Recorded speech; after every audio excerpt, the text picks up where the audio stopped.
दीपक मजुमदार और आप देख रहे हैं हल्ला बोल। अभी छत्तीसगढ़ की राजधानी रायपुर के माना जूता मैदान में पहुंचे हैं तो धरना स्थल है। यहाँ पे महाविद्यालय व्याख्याता समूह जो है यहाँ पे आंदोलन में लंबे समय से बैठे हुए हैं और क्या इनकी मांगे हैं और किन मांगों को लेकर के ये सरकार के खिलाफ हल्ला बोलते नजर आ रहे हैं।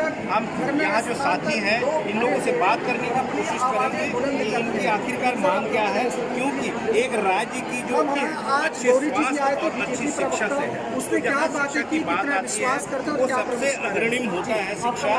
तो शिक्षा के स्तर पे हम बात करें तो निश्चित रूप से इन शिक्षक व्याख्याताओं को जो जॉब गारंटी की ये मांग कर रहे हैं, जॉब गारंटी मिलनी चाहिए और किस स्तर पर मिलना चाहिए, ये सबसे बड़ा विषय है। जानने की कोशिश करते हैं कि इनकी आखिरकार मांगे क्या है।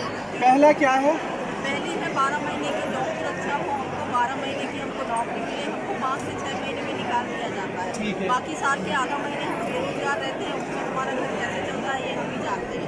अभी जैसे मंत्री जी बोल के गए कि सब आधार होता है शिक्षा और स्वास्थ्य, बताइए हमारे पास जॉब ही नहीं है, हम कहाँ से अपने स्वास्थ्य को सुधारें? गौरी जी आए तो उन पर भरोसा है? हमें किसी पर भरोसा नहीं है, हमारे लिए जो कर दे हमको उसी पर भरोसा है। भारतीय जनता पार्टी के जो प्रवक्ता है अभी आपके सामने आकर के बोले हैं कि हम मैनिफेस्टो में आपकी मांगों को मुखर रूप से रखेंगे, तो क्या भरोसा है? क्योंकि वोट का समय है, सब पार्टी आपके पास आएंगे और अपनी अपनी तरीके से आपको प्रलोभन देने की कोशिश करेंगे। तो क्या आप लोगों का क्या मूड है? क्योंकि आप लोग एक देश के जिम्मेदार व्यक्ति हैं, बिल्कुल शिक्षित वर्ग है, बताएं क्या कहेंगे उसमें? अब भरोसे की बात करेंगे सर, तो हम भरोसा करके ही इस सरकार को लाए थे। इनकी सिर्फ एक बात थी कि ये सारे अनियमित कर्मचारियों को नियमित करेंगे, यही प्रलोभन दिए थे। मतलब मुकेश है तो भरोसा है, इस स्लोगन को आप मानती हैं कि नहीं? बिल्कुल भी नहीं मानते हैं, अब तो बिल्कुल नहीं मान रहे हैं। अगर अब कर दें हमारे लिए 5 7 दिन 10 दिन जो बचा है, इसलिए अभी जुलाई में भी आंदोलन हुआ था और जुलाई के बाद से हम लोग को बस जुलाई पकड़ाया जा रहा है, ज्ञापन देते हैं सुनते नहीं हैं। और उसके बाद हाईकोर्ट भी पॉलिसी बनाने का आया था, अब बनेगी तब बनेगी, अब बनेगी तब बनेगी, चलते ही जा रहा है और डेट पे डेट वाला जो है ना वही चल रहा है। हम लोग अभी कितना आपको मासिक वेतन मिलता है आप लोगों को? हम बिल्कुल नहीं बता सकते, मासिक हम लोग को मिलता ही नहीं है सर। हम लोगों को 10,000 20,000 15,000 एक मुफ्त पेमेंट या बात कर रहे हैं, कितने मांगे क्या कुछ है? मासिक एक मुफ्त बात मिलता है, डिवाइस मिलता है हम लोगों को। बिल्कुल भी ऐसा कोई हम लोग बता नहीं सकते कि हम लोगों को कितना मिलता है। कोई हम लोग सिक्योरिटी नहीं है, हम लोग इसलिए तो आए हैं कि हमको जॉब सिक्योरिटी मिले, एक मुफ्त वेतन मिले, जिससे हम लोग भी निर्धारित कर सके कि हमारी मिनिमम लाइफ कैसे चलेगी, हम लोग भी न्यूनतम जीवन कैसे जिए, इस तरह से हम लोग पा सके। हम एक मुफ्त 10,000 दे दे तो मान्य होगा आपको? तो वही पूछ रहा हूँ, कितना आपका सहायक प्राध्यापक पोस्ट के अगेंस्ट में है, तो कम से कम हम लोग को जितना बेसिक है सर, न तो मध्य प्रदेश बिहार और बंगाल राज्यों में जैसी व्यवस्था चल रही है वैसा मिलना चाहिए। मैं डॉक्टर प्रतिभा विश्वकर्मा अतिथि व्याख्याता हूँ। क्या क्या मध्य प्रदेश सर यूपी में जैसे शिवराज सिंह सरकार ने किया है वहाँ क्या किया मैडम? मैम सर वहाँ पर एक मुफ्त वेतनमान कर दिया गया है। 50,000 से 60,000 के बीच समथिंग इतना वेतनमान उनको मिल रहा है। उनकी जॉब सिक्योरिटी है, जॉब उनका सिक्योर, उनको हटाया नहीं जाएगा। स्थानांतरण से, पीएससी से, किसी से हटाया नहीं जाएगा। इसके अलावा उनको छुट्टियाँ अच्छा, एक बात बताइए, आप अपनी जॉब को सिक्योर चाहते हैं कि वेतन में भी वृद्धि चाहते हैं? जैसे रेगुलर शिक्षक है उसके स्तर पे चाह रहे हैं? नहीं सर, हमें रेगुलर शिक्षक जितना भले ना दे, लेकिन पहले हमको जॉब सिक्योरिटी दे। हमारी पहली प्राथमिकता जॉब सिक्योरिटी, क्योंकि कभी भी कोई पीएससी से आता है, स्थानांतरण से आता है, तो हमें अपने पद को छोड़ना पड़ता है। एक चीज़ है। यानी सीधा जॉब सिक्योरिटी का मतलब हम ये समझते हैं कि आप रेगुलर होना चाहते हैं? नहीं, ऐसा नहीं है सर, रेगुलर की बात है। जैसे अगर कोई स्थानांतरण होके आता है या पीएससी से आता है तो हमें दूसरी जगह दूसरी फॉलन आउट कर दिया जाए। लेकिन हम जैसे वहाँ पर है कि हम जहाँ पर जिस पद में है, जिस कॉलेज में है, उस पद के अगेंस्ट न पीएससी से निकाला जाए न किसी को भेजा जाए। मैं डॉक्टर जय गुप्ता। आपका नाम बताएं।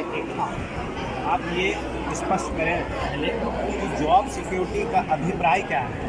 देखिए, हम जो है प्रमुख 3 मांग को लेकर चल रहे थे, जिसमें हमारा प्रमुख मांग है जॉब सुरक्षा। जॉब सुरक्षा का ये परिभाषा है कि हम जिस महाविद्यालय में सेवा दे रहे हैं, निरंतर हमको जिस महाविद्यालय में सेवा दे रहे हैं उससे ना निकाला जाए। जैसे स्थानांतरण से या नियमित भर्ती से हमको 60 साल तक की हमको नौकरी दिया जाए स्थायी तौर पर। यही हमारा जॉब सुरक्षा। क्या लगता है मांगे पूरी होगी? मांगे पूरी होकर के रहेगा। जब तक नहीं होगा तब तक हम आगे लड़ाई लड़ेंगे। अभी तो सड़क तक है, सदन तक लड़ाई लड़ा जाएगा। अगर ये रेगुलर की बात करें या जॉब सिक्योरिटी की बात करें, भारतीय जनता पार्टी ने शिक्षाकर्मियों को रेगुलर किया, ठीक है, और अभी कांग्रेस की पार्टी की सरकार है और उन्होंने लगातार जो है आप लोगों की मांगों को दरकिनार करते हैं। तो अब मतदान का समय है क्योंकि चुनाव सामने आ गया है, तो भरोसा किस पर आप करेंगे और किसको मतदान करेंगे? यदि हमारा सरकार हमारी बातों को सुनेंगे तो हम कांग्रेस पार्टी का समर्थन करेंगे। यदि हमारे साथ अन्याय होता है तो सभी युवा वर्ग के जितने हमारे जो साथी हैं 2500, एक महाविद्यालय में अगर हम देखेंगे तो 25,000 वोटर्स हैं हमारे पास। अभी बिगाड़ने के लिए आधार स्तंभ है। एक विधानसभा में हम लगभग 10 से 20,000 वोटों को प्रभावित करने की क्षमता है।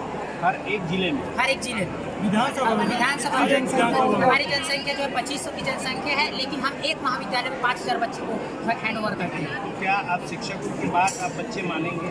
हाँ, मानेंगे, बच्चे जरूर मानेंगे। मतलब अपने फायदे के लिए बच्चों को कन्वर्ट करेंगे वोट बच्चों मत की भाई इसमें उसकी शिक्षा का भी हानि हो रहा है। उसको आज हम देखेंगे रेगुलर के तौर पर जो रेगुलर प्राध्यापक जो होते हैं नियमित समय में उन लोग क्लास नहीं लेते, लेकिन हम एक अतिथि व्याख्याता होते हुए इसको नियमित समय में 6 घंटे से 7 घंटे महाविद्यालय में सेवा दे रहे हैं। तो हमारे हित बनते हैं कि हम बच्चों को लेकर के चलें। अच्छा, एक सवाल सबसे और मुख्य सवाल ये है कि आप लोग जॉब सिक्योरिटी के जगह में रेगुलर की मांग क्यों नहीं करते? पद तो खाली नहीं, नियमित तो नहीं करेगा सरकार। ये तो हमारे जॉब सुरक्षा नहीं दे पा रहे, तो नियमित कहाँ करेंगे? जब मध्य प्रदेश में ये व्यवस्थाएं लागू किया जा सकता है तो छत्तीसगढ़ में क्यों नहीं? ये मेरा यही क्वेश्चन है मीडिया के माध्यम से। बाकी जगह हमारे छत्तीसगढ़ जो मॉडल है उसका हर जगह जाकर, हर राज्य में जाकर गुणगान करते हैं, लेकिन हम छत्तीसगढ़ की बात करेंगे, हम उस शिक्षा में शिक्षा देते हैं और यहाँ देखेंगे तो जीरो स्थिति है, हमारे दयनीय स्थिति है। आपका नाम बताएं। मैं प्रदेश अध्यक्ष अलोक कुमार वर्मा। ये आप जॉब गारंटी की मांग को लेकर के और आप उनके समर्थन में आए हैं, तो क्या अतिथि शिक्षक वास्तव में नक्सल प्रभावित क्षेत्र बस्तर, सरगुजा, जहाँ पर कोई शिक्षक नहीं पहुँचते हैं, वहाँ जाकर ये लोग ज्ञान की ड्यूटी लगाते हैं। अफसोस पिछले कई साल से इनकी मांग में कोई विचार नहीं है। 3 सूत्री मांग है। आज ये पढ़ा कर जाते हैं, कल की जॉब की गारंटी नहीं रहती है, जॉब गारंटी मांग रहे हैं। मध्य प्रदेश में शिवराज सिंह चौहान जी ने किया, क्या उस तरह की सरकार नहीं कर सकती? असल में सरकार की नीयत नहीं है। सरकार कर्मचारियों को कुछ नहीं समझ रही है, कर्मचारियों को हे दृष्टि से देख रही है। कर्मचारी आंदोलन कर कर कर थक चुका है 5 साल में, लेकिन सरकार के कान में जू नहीं रेंग रही है। सरकार की चमड़ी मोटी हो चुकी है, किसी का भी दुख तकलीफ से सरकार का सरोकार नहीं रहा। आज इसी कारण कर्मचारी यहाँ पर आंदोलन कर रहे हैं और निश्चित तौर पर बहुत ही दुर्भाग्यजनक स्थिति है। कर्मचारी आंदोलन कर रहे हैं, युवा आंदोलन कर रहे हैं, विकलांग आंदोलन कर रहे हैं, और इससे हमें क्या चाहिए? उसके बाद भूपेश बघेल जी चुनाव में जाने की बात करते हैं, हम तैयार हैं बोलते हैं। अब ये कर्मचारी सारे कांग्रेस पार्टी के प्रत्याशी नेताओं से पूछेंगे कि हमसे जो वादा किया गया था उसका क्या हुआ। लेकिन पिछले 5 साल में जिस प्रकार का इंसाफ इनके यहाँ पे होना चाहिए था नहीं हुआ है। इस लड़ाई को भारतीय जनता पार्टी पूरा समर्थन पहले भी देती आई है और आज भी देगी, और निश्चित तौर पर घोषणा पत्र में इनकी मांग को आज हम लेकर जा रहे हैं, उसको समाहित करेंगे। इनके सामने न्याय भारतीय जनता पार्टी। जिस प्रकार से शिक्षा और स्वास्थ्य को सबसे प्राथमिक स्तर पर माना जाता है, एक राज्य का विकास जो है शिक्षा और स्वास्थ्य है, तो उस तर्ज में जो ये अतिथि शिक्षक हैं, इनकी जॉब गारंटी की जो मांग है, परंतु क्या शिक्षा को इस प्रकार से रखा जा सकता है? प्रदेश में शिक्षा और स्वास्थ्य रसातल में जा चुका है। नेशनल अचीवमेंट के सर्वे में छत्तीसगढ़ 34वें नंबर पे है शिक्षा की स्थिति में। पीएससी में क्या हो रहा है, व्यापम में क्या हो रहा है, ये पूरे प्रदेश के युवाओं को अच्छे से मालूम है। बिहार क्षेत्र के गरीब बच्चे जो इन पे आश्रित हैं, अगर आज इनको ही से यहाँ पर बैठना पड़ेगा तो शिक्षा कैसे होगा, कैसे शिक्षा देंगे, ये बड़ा सोचनीय विषय है। यूनिवर्सल हेल्थ स्कीम के नाम पे, स्वास्थ्य योजना के नाम से प्रदेश के सभी 3 करोड़ छत्तीसगढ़ियों को ठग दिया गया। आज तक वो यूनिवर्सल हेल्थ स्कीम लागू नहीं हुई। तो ये शिक्षा और स्वास्थ्य की वास्तव में कहानी है। इस प्रदेश में सट्टा नियमित हो गया, कमीशन खोरी करना नियमित हुआ, बैरियर से वसूली करना नियमित हुआ, कर्मचारी नियमित नहीं हुए। प्रियंका जी आ रहे हैं, राहुल जी आ रहे हैं, तो कह रहे हैं कि जन सैलाब उमड़ रहे हैं और बस बहाने घोषणा कर रहे हैं बीजेपी, क्या कहेंगे? सारे किराए के भाड़े से लाए हुए लोग हैं, जिन लोगों को लाया जा रहा है उनको भी सच्चाई मालूम है। अगर राहुल गांधी जी को जाना है, हसदेव अरण्य जाए, आदिवासियों से मिले, सिलगेर जाए। अभी कुछ दिन पहले फर्जी मुठभेड़ हुआ है आदिवासियों के साथ में, उनकी हत्या कर दी गई है, वहाँ जाए, इन कर्मचारियों के बीच में जाए। यहाँ आने की स्थिति में क्यों नहीं है कांग्रेस पार्टी के नेता? 5 साल पहले तो बहुत आते थे यहाँ पर बराती बनकर, बिन बुलाए मेहमान बनकर। अब यहाँ पर आकर क्यों इनसे बात नहीं करते हैं, क्यों इस समस्या का समाधान नहीं करते? गौरी जी, एक सबसे बड़ा सवाल है कि सत्ता पक्ष अभी वर्तमान में कांग्रेस है, पहले बीजेपी थी, मगर दोनों पार्टियों ने मिलकर के कर्मचारियों का शोषण किया है और कहीं ना कहीं आप देखेंगे कि इनको राजनीतिक तौर पर इस्तेमाल किया जाता है। ऐसा इसको आप किस दृष्टि से हम यहाँ पर आने की स्थिति में इसलिए है क्योंकि हमने प्रदेश के लोगों को रोजगार दिया, नियमितीकरण का मार्ग हमने प्रशस्त किया, 2 लाख से ज़्यादा लोगों को हमने नियमित किया। प्रदेश में आज भी कर्मचारियों के बीच में ये बात कही जाती है, डॉक्टर रमन सिंह जी की सरकार के समय कम से कम इतना अन्याय नहीं होता था, बात सुनी जाती थी, सुनवाई होती थी, जो भी हमसे गलती हुई थी उसको हम इस घोषणा पत्र में सुधारेंगे। हमने कभी इनसे वोट नहीं मांगा है, हमने कोई राजनीति का इनको हथकंडा नहीं बनाया। आज विपक्ष में हम हैं, इनके तकलीफ में हम खड़े हैं, हमारा राज धर है। ये कर्मचारी और देश की जनता ये जानना चाह रही है कि आप लोग वादा करेंगे कि इनको गारंटी देंगे? हाँ, गारंटी भी देंगे, वादा नहीं कर रहे हैं, खोखले वादे नहीं। हम घोषणा पत्र में सिर्फ उन्हीं चीज़ों को समाहित करेंगे जिसको हम कर सकते हैं। 10 दिन में नियमित करेंगे, उनका कोई अस्तित्व नहीं है। अरे भैया, उनका कोई अस्तित्व नहीं है। हम घोषणा पत्र में सिर्फ उन्हीं चीज़ों को समाहित करेंगे जिसको हम कर सकते हैं। 10 दिन में नियमित कर देंगे, 2500 भत्ता दे देंगे, शराबबंदी कर देंगे, इस प्रकार खोखले वादे नहीं करेंगे। जिस प्रकार से आप कर्मचारी को मांग रहे हैं, तो क्या आपकी अगर सत्ता आती है क्या इनका मांग पूरा होगा? सारे कर्मचारी संगठन लगभग 118 से ज़्यादा की संख्या में है, सबकी मांगों को हम लेकर जा रहे हैं। घोषणा पत्र में इनको समाहित करेंगे। एक अच्छा जन घोषणा पत्र, जन स्पर्धी, मम स्पर्धी, सर्व स्पर्धी हम लेकर आएंगे, जिसमें सारी उनकी मांगें समाहित करेंगे। और किसी प्रकार के, फिर मैं दोहरा रहा हूँ, खोखले वादे नहीं करेंगे वोट बटोरने के लिए। वोट मांगना एकमात्र लक्ष्य नहीं है।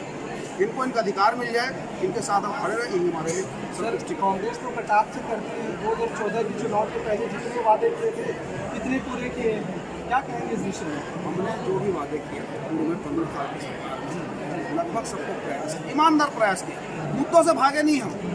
आज भी हम बता रहे हैं ना, 2 लाख से ज़्यादा लोग नियमित किसने किया? भारतीय जनता पार्टी सरकार ने किया। इन्होंने किसको नियमित किया? इन्होंने नियमित किया जाट ढेबर को, इन्होंने नियमित किया सौम्या चौरसिया को, इन्होंने बैरियर, सट्टा, पट्टी, शराब की ओवररेट कमीशन खोरी, रेती की दलाली, कोयला की चोरी, ये नियमित हुआ है प्रदेश में। कर्मचारी नियमित नहीं हुआ है। वास्तव में यही छत्तीसगढ़ का हाल है। राजधानी की जो सड़क का हाल है, 30 सितंबर तक के महापौर जी बोले हैं सुधार देंगे, क्या लगता है? महापौर जी को कमीशन खोरी भ्रष्टाचार में इतना मस्त है कि 12 करोड़ का म्यूजिकल फाउंटेन लगाए हैं, तो 12 मिनट भी चला हो तो मेरे को आपको दिखा दीजिए। सर वो तो 75 पार 77 पार कह रहे हैं, फिर आप यहाँ गारंटी कर रहे हैं इन लोगों को आश्वासन? और वो 75 पार है कि 15 पार है कि 20 पार है, ये सारा मार्ग प्रशस्त हमारे कर्मचारी साथी रहे। इस बार छत्तीसगढ़ का चुनाव किसी को मुख्यमंत्री बनाने का, किसी को विधायक बनाने का, किसी को मंत्री बनाने का नहीं है। छत्तीसगढ़ को बचाने का चुनाव है, अस्तित्व का चुनाव है, स्वाभिमान का चुनाव है, जिसको कर्मचारी मिलकर लड़ेगा। हमारी मांगे पूरी करो। संदेश इसमें इसमें यही संदेश है कि जो मध्य प्रदेश हमारा मातृत्व राज्य है उसमें शिवराज सिंह ने जो अतिथि व्याख्याताओं के लिए किया है वही मांग हम छत्तीसगढ़ के जितने भी अतिथि व्याख्याता उनके लिए लेना चाह रहे हैं। हमें काका से यही उम्मीद है कि जैसा ये मातृत्व राज्य और इसको छोड़ करके अन्य जैसे उड़ीसा, बिहार, इसमें यूजीसी की जो गाइडलाइन है और हमारे लिए अतिथि व्याख्याता के लिए जो है मध्य प्रदेश हमारे मातृत्व राज्य में किया गया है उसी को भी है हमारे छत्तीसगढ़ में लागू किया जाएगा। परिचय दीजिए, परिचय दीजिए। मैं रवि कुमार सूर्यवंशी, बस्तर संभाग उपाध्यक्ष। तो दर्शकों, आपने इन अतिथि शिक्षक व्याख्याताओं की बातें सुनी कि इन्होंने जॉब सिक्योरिटी को लेकर के किस प्रकार से सरकार से मांग कर रहे हैं। जब हमने इससे सवाल किया कि जॉब सिक्योरिटी के स्थान पर नियमितीकरण की बात क्यों नहीं, तो इनका स्पष्ट तौर पे ये जवाब रहा है कि इनके पास, सरकार के पास नियमित करने का कोई प्रावधान नहीं है। कम से कम जॉब सिक्योरिटी दे दे जिससे कि हमारा जीवन यापन उस पर आधारित है। तो दर्शकों, इस प्रकार की खबरों के साथ हमारे साथ बने रहे, देखते रहिए खास खबर में मजूमदार, और आप देख रहे हैं।